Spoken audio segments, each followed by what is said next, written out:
Bem, meus amigos, sejam todos bem-vindos a mais uma edição do programa Saudações, dessa vez comigo, Moreira Serra. E hoje temos dois convidados, já vou lá para a apresentação, temos dois grandes convidados, surpresa, né? Um que está retornando para a advocacia e outro que já está há muito tempo, embora bem jovem. Mas antes de mais nada, eu quero dizer a todos vocês que é uma honra estar aqui. Eu estive semana passada assim meio paradão, né, que eu estava num processo de tratamento de saúde, mas o programa foi bem. Falou de licenciamento ambiental com um doutor engenheiro, especialista na área de direito ambiental, na área de engenharia ambiental, licenciamento, o doutor Saraiva Júnior. E a gente bateu papo sobre, não é uma nova lei, é um novo momento da mesma lei com algumas alterações, a lei ambiental. Bem, eu quero agradecer ao doutor Saraiva por aquela participação e quero dizer a você que está assistindo a gente pela Band agora, que você também pode ver e deve estar vendo o nosso programa também pelo YouTube, pelas redes sociais aqui na Band São Luís, para todo o Brasil, para todo mundo, né? Enquanto a gente tem GPS. Bem, mas eu convidei hoje dois grandes amigos, um que eu reencontrei agora e o outro que a gente tem conversado há muito tempo, o jurista Adelmano Benigno, professor de Direito, Faculdade Estácio de Sá, né? Da Faculdade Estácio, né? Agora só na pós-graduação. Só na graduação, né? Pós-graduação, Virgem Maria, eu estava até pensando em fazer, então vou voltar para ser aprovado. E o doutor Mauro Rocha, você, Adelmano, autor, escritor, jurista, do Tribunal do Júri, de tudo. Adelmano é craque, conhece tudo. E o doutor Mauro Rocha, delegado, professor também, já fez o pedido de aposentadoria, pode falar, né? E está voltando para a advocacia, porque a gente começa lá, né? A gente começa lá. Eu quero dar primeiro as boas-vindas aos dois. Primeiro você, Adelmano, depois ele. Sejam muito bem-vindos. Ótimo. Saudações, então, a todos que nos assistem na TV Band Maranhão. Meu amigo Moreira Serra, seja bem-vindo de volta. Falo isso porque é a primeira oportunidade que eu tenho de estar dividindo essa bancada com Vossa Excelência, que é um baluarte da advocacia do Estado do Maranhão, do Brasil também, e da nossa comunicação do Estado do Maranhão. Moreira, eu fico muito feliz de ter essa oportunidade, porque quando eu conheci seu trabalho, eu era um telespectador assíduo ali aos domingos pela manhã, assistindo, e eu fico muito feliz todas as oportunidades que eu tenho de dividir esse espaço com você. É uma realização estar ao seu lado, dividindo esse espaço na comunicação. Bem como a todos saudações, nosso amigo Saraiva, Ted Anderson, Érica e todos que fazem parte dos Saudações. Quero destacar inicialmente, então, Moreira, o momento que nós passamos sobre um processo penal midiático.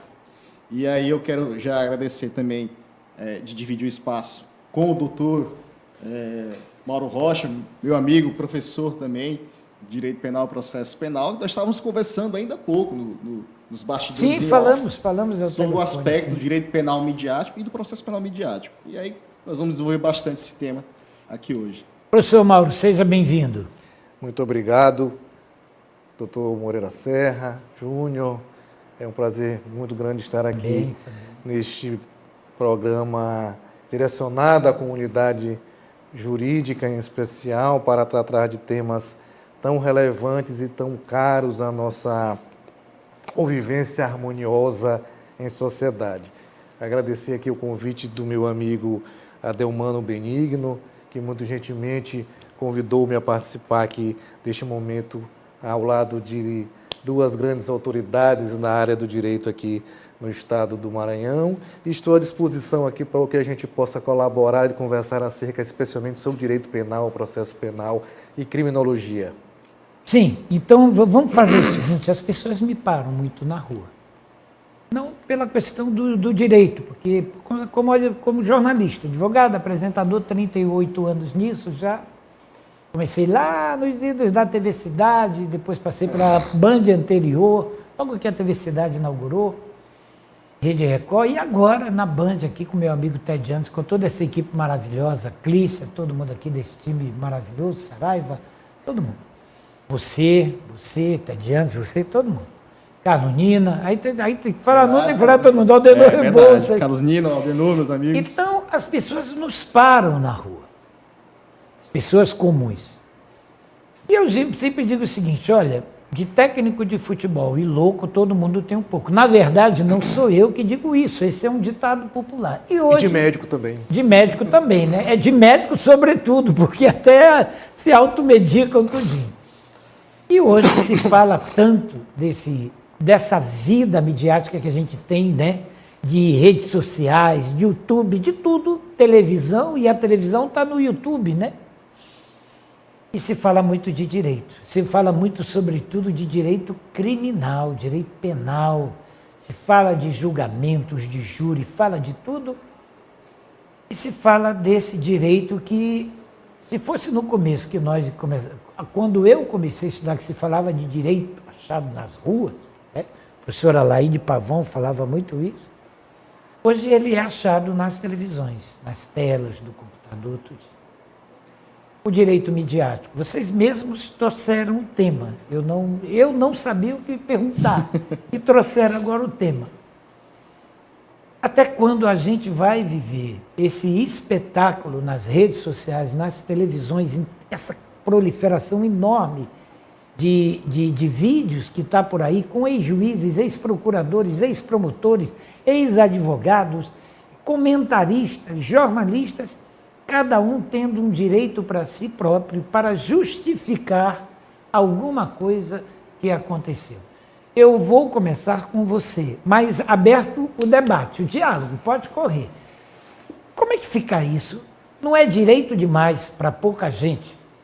Moreira, eu quero destacar, eu costumo dizer também em sala de aula, que o brasileiro, todo brasileiro se sente um comentarista de futebol, é um Ancelotti, é um treinador de seleção, quer escalar a seleção brasileira e aí todo mundo tem uma escalação diferente, nunca chega a uma unanimidade. E também todo brasileiro se sente um penalista.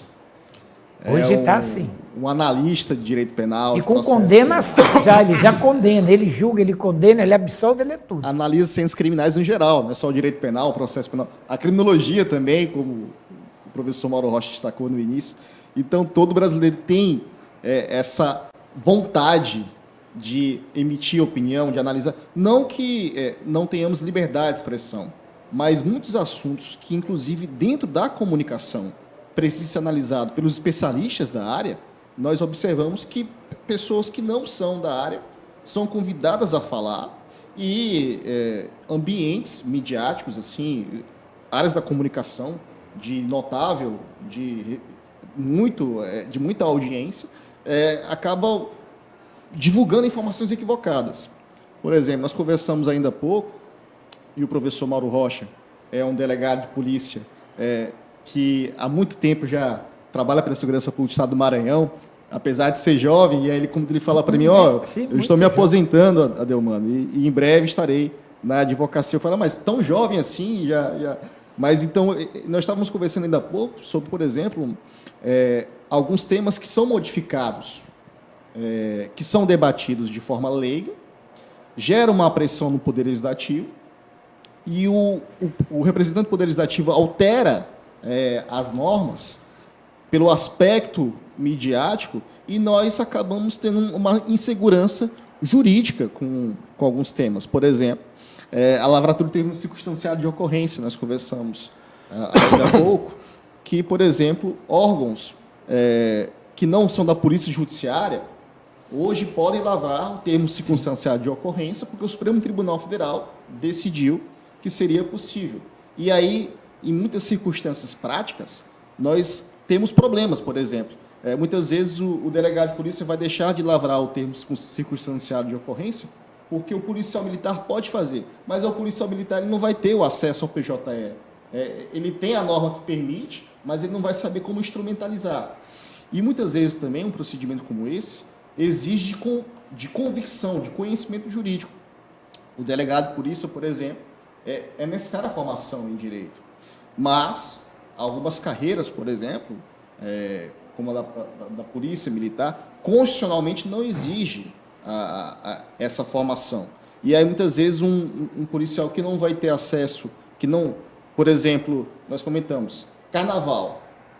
Nos carnavais, o que acontece de crime sexual, muitas vezes, é a importunação sexual. Só que as pessoas divulgam como assédio sexual.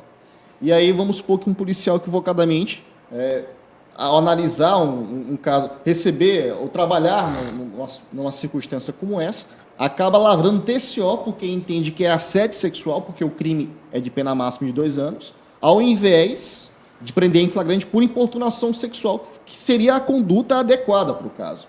Então, infelizmente, o Poder Legislativo, o Poder Judiciário, o Poder Executivo, vive uma completa desarmonia, que é o inverso que determina a nossa Constituição. Né? Os poderes têm que ser harmônicos.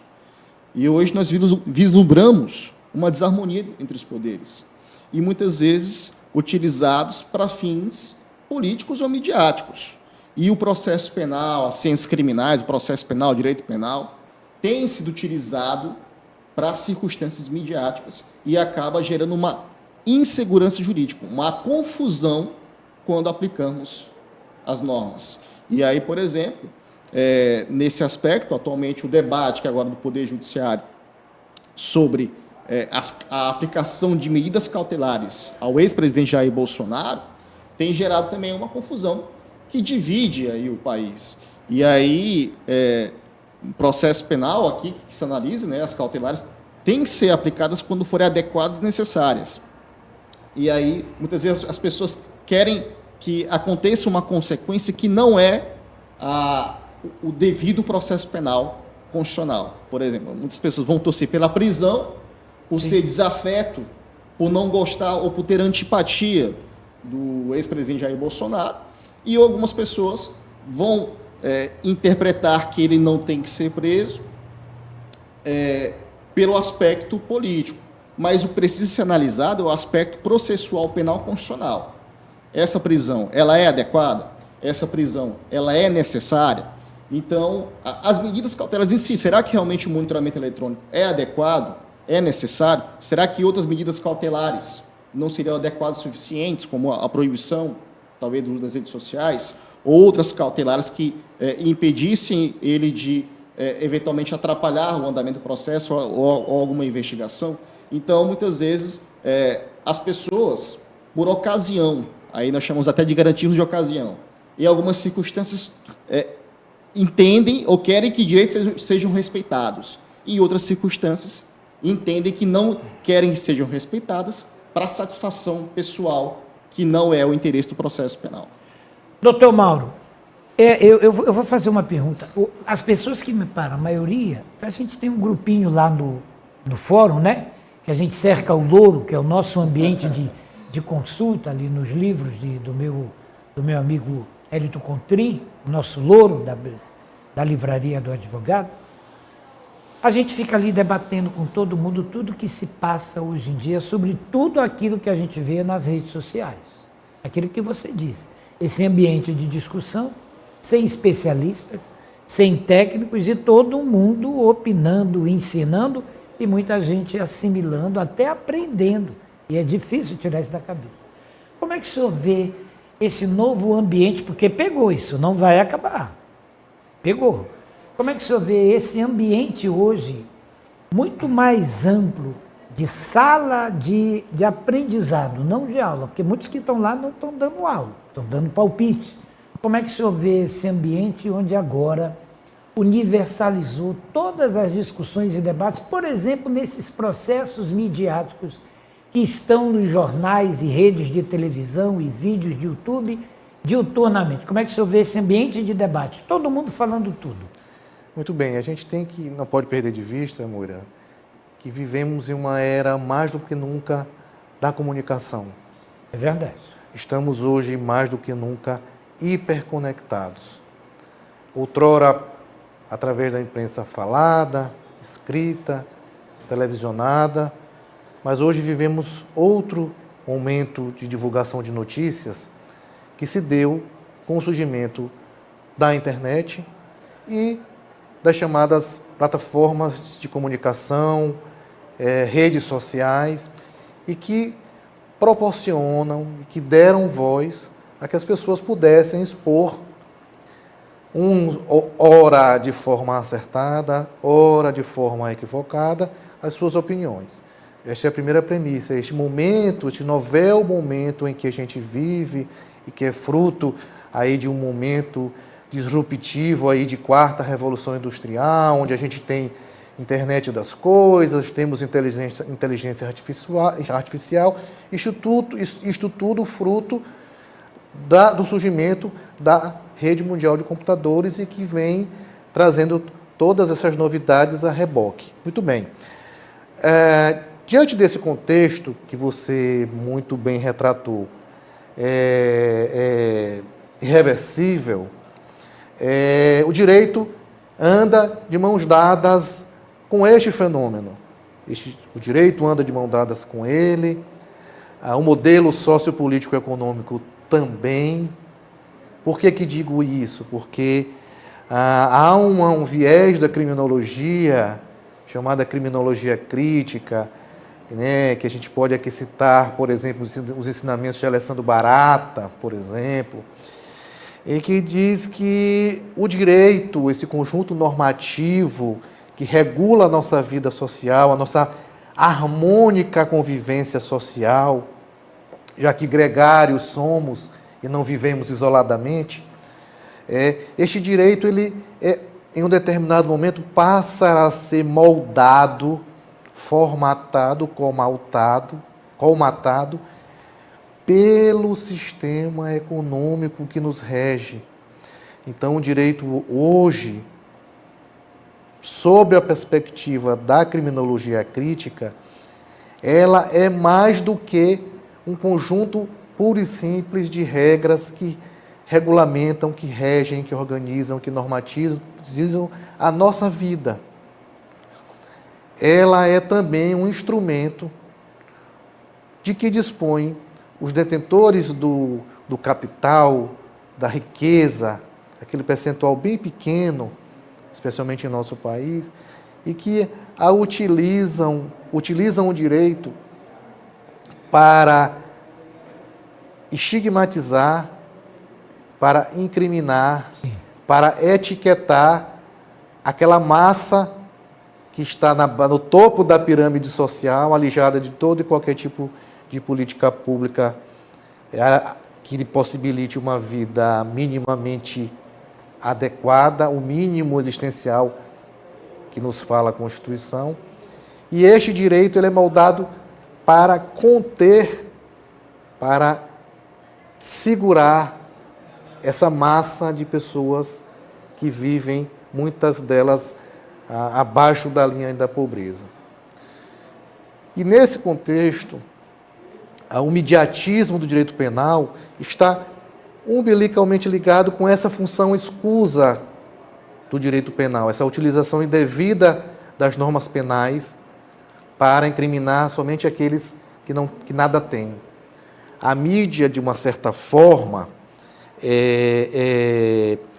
divulgando as ações contra essa massa que está fora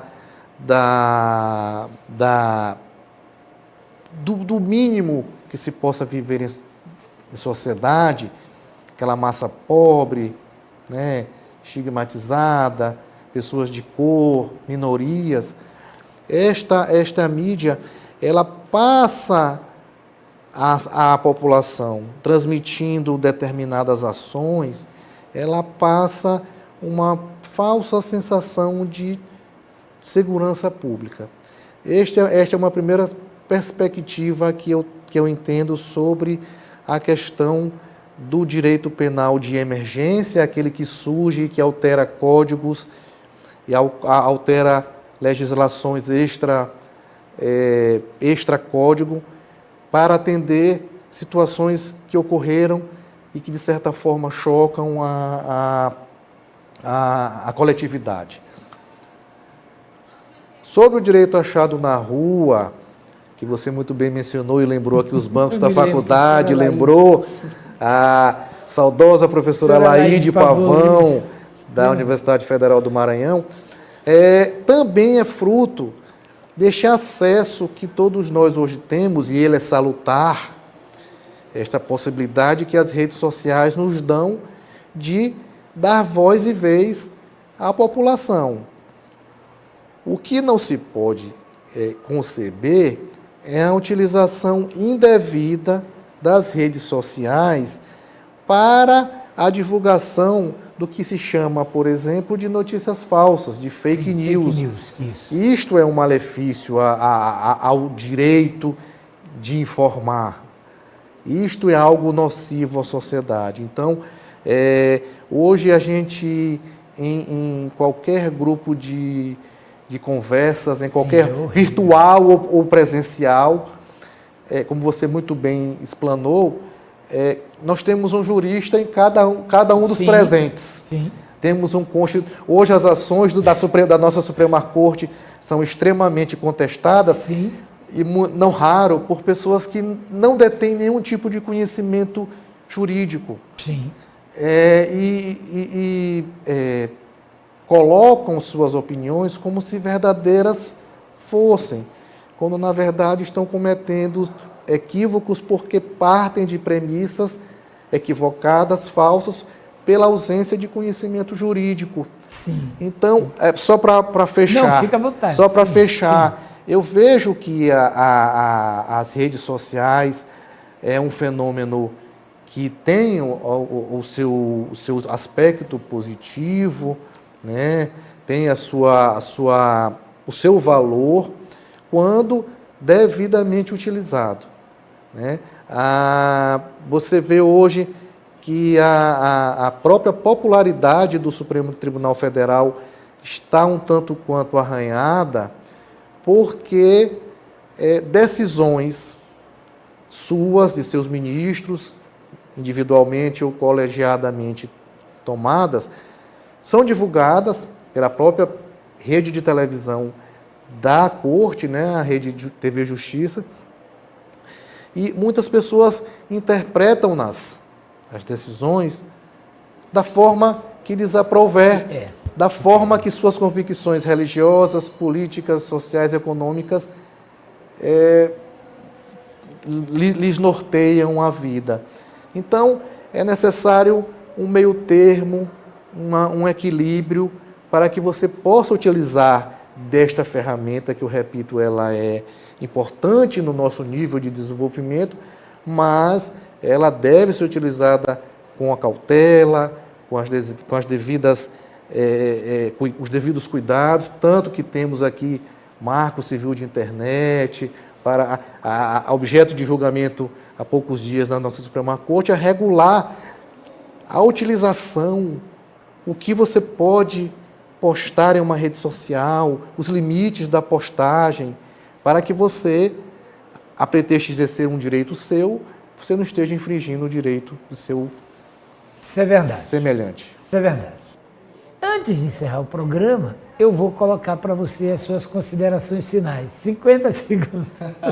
A voz da consciência já nos avisa do final, Moreira. Então, quero agradecer a oportunidade que está nos assistindo e uma reflexão muito importante aí, nosso decano Moreira aqui da nossa bancada, que muito me assusta. Nós falarmos de impedimento Sim. de um ministro do Supremo Tribunal Federal. Mas nós vamos voltar a falar disso. Imagina quando nós estudamos, Vossa Excelência também na graduação imaginava de debatermos algum dia sobre impedimento de ministro do Supremo. É algo assim que gera uma estabilidade constitucional para o nosso sistema de justiça muito grave. Então, assim, e é um tema que as pessoas vão decidir pela paixão, né? Querem decidir pela paixão. E nós temos que analisar pela forma técnica adequada, de acordo com o que determina a nossa Constituição da República. Professor Mauro.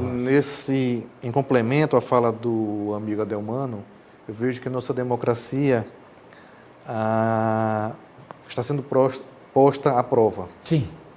É um momento de mostrarmos que possuímos instituições sólidas, poderes estabelecidos, uma visão republicana e que essas instituições, a nossa soberania, o povo brasileiro, ele deve estar acima de disputas de cunho político partidário. Então, eu entendo que teremos a este episódio que foi mencionado por vocês, teremos uma solução adequada ao caso, que não cause nenhuma espécie de fratura na nossa organização político-constitucional e que a nossa democracia, conquistada a duras penas após 21 anos de um período de exceção que durou de 64 a 1985, essa democracia ela não saia arranhada e que nossas instituições saiam fortalecidas deste momento um tanto quanto conturbado que vivemos na nossa estrutura política.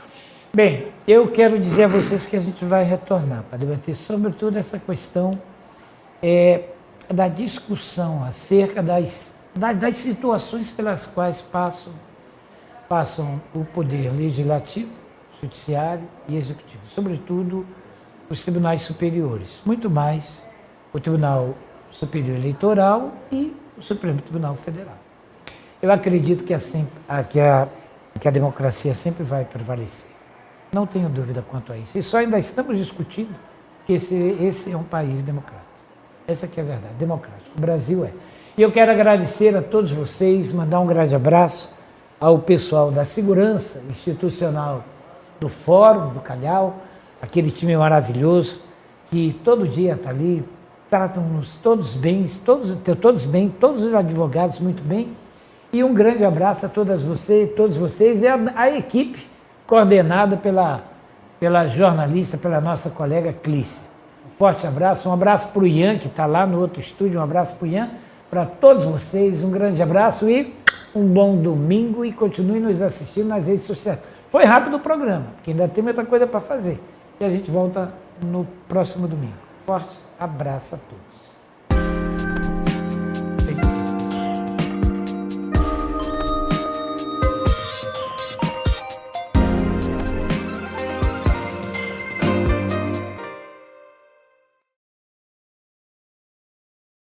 Cuidar de nossos idosos é preservar a nossa história. Asilo de Mendicidade. São 105 anos ofertando acolhimento digno de forma totalmente voluntária. Aqui contamos com cuidadores, terapeutas, psicólogos, central administrativa e um call center para recebimento de doações. Faça parte dessa história. Faça também a sua doação. Saudações. Una-se a esse elo de solidariedade e fraternidade.